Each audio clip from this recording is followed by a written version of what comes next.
우리 현대사에 또다시 하나의 어두운 흑역사가 작성이 되었습니다.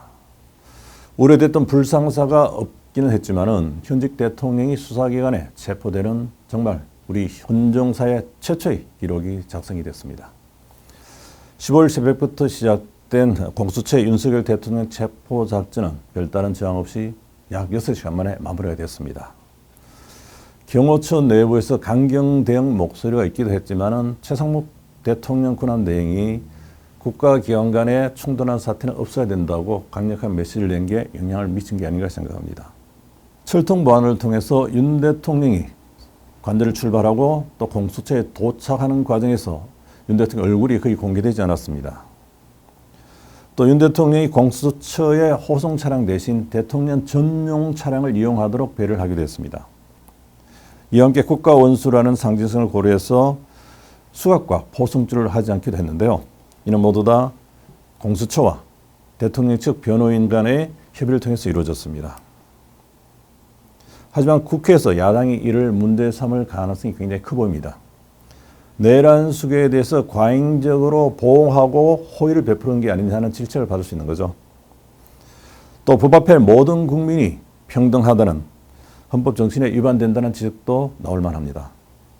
윤 대통령은 국민께 드리는 말씀이라는 녹화 영상 메시지를 통해서 이번 공수처의 수사가 불법이라는 점을 강조했습니다. 그는 이 나라의 법이 무너졌다. 수사권 없는 기관에 영장이 발부되고 무효인 영장에 의해서 체포 절차가 강압적으로 진행되는 것이 개탄스럽지 않을 수 없다고 말했습니다. 또 윤 대통령은 경호보안구역의 소방장비를 동원해서 침입해 들어오는 것을 보고 불미스러운 유혈 사태를 막기 위해서 불법 수사이긴 하지만 공수처의 출석 요구에 응하기로 했다고 했습니다. 그는 또 대한민국의 헌법과 법 체계를 수호해야 하는 대통령으로서 이렇게 불법적이고 무효인 절차에 응하는 것은 이것을 인정하는 것이 아니라 불미스러운 유혈 사태를 막기 위한 마음일 뿐이라고 했습니다. 관저를 나서 20분 만에 공수처에 도착한 그는 3층 영상 녹화 조사실로 가서 조사를 받고 있습니다. 그는 겸사전 모의를 비롯해서 국회와 선관위 등 헌법기관 장악 그리고 정신체포 계획 수립 등에 대해서 조사를 받게 됩니다. 윤 대통령은 공수처 수사에서 묵비권을 행사할 가능성이 높아 보이는데요. 48시간 이내에 영장을 발부받거나 아니면 그를 석방해야 합니다. 이번 체포영장에 응한 데 대해서 윤석열 대통령은 유혈 사태를 막기 위해서라고 말했지만은 육군수도 방위사령부 55 경비단의 체포 저지 거부가 가장 큰 영향을 미친 게 아닌가 싶습니다. 지난번 1차 시도 때도 55 경비단이 체포조의 경내 진입을 막아서 체포영장 집행에 실패하도록 하는 데 가장 큰 영향을 미쳤습니다.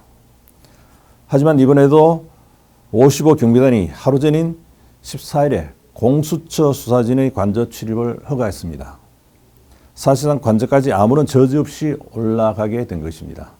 파견 형식으로 배치돼서 경호처의 지시를 받게 되는 55 경비단은 강력한 체력을 가져야만이 들어갈 수 있는 곳입니다. 키 170cm 이상이고 태권도와 유도, 합기도 등 무도 유단자여야만이 자격이 됩니다. 대통령 신변 보호를 위해서 육탄전을 벌일 수도 있기 때문에 강력한 체를 가진 자원들을 뽑는 것입니다. 검찰의 출석 요구를 거부하다가 구속된 전직 대통령이 있었습니다. 바로 전두환 전 대통령입니다. 그는 내란 혐의 등으로 검찰의 출석 요구를 받았지만은 불응하고 버텼습니다. 1994년 검찰의 성공한 쿠데타는 처벌할 수 없다는 논리로 12.12 사태와 광주 5.18 민주항쟁 유혈 진압에 대해서 기소유예와 불기소 처분을 받아서 처벌로부터 자유로운 듯 보였습니다. 하지만 이 처분에 대해서 헌법재판소의 헌법소원이 제기되면서 다시 수사를 받게 됩니다. 헌법재판소가 성공한 쿠데타도 처벌할 수 있다고 결정하면서 그는 다시 형사처벌을 받게 됩니다. 만약에 이 결정이 따른다면 윤석열 대통령이 이번 계엄에 성공했더라도 처벌을 받을 수 있게 됩니다.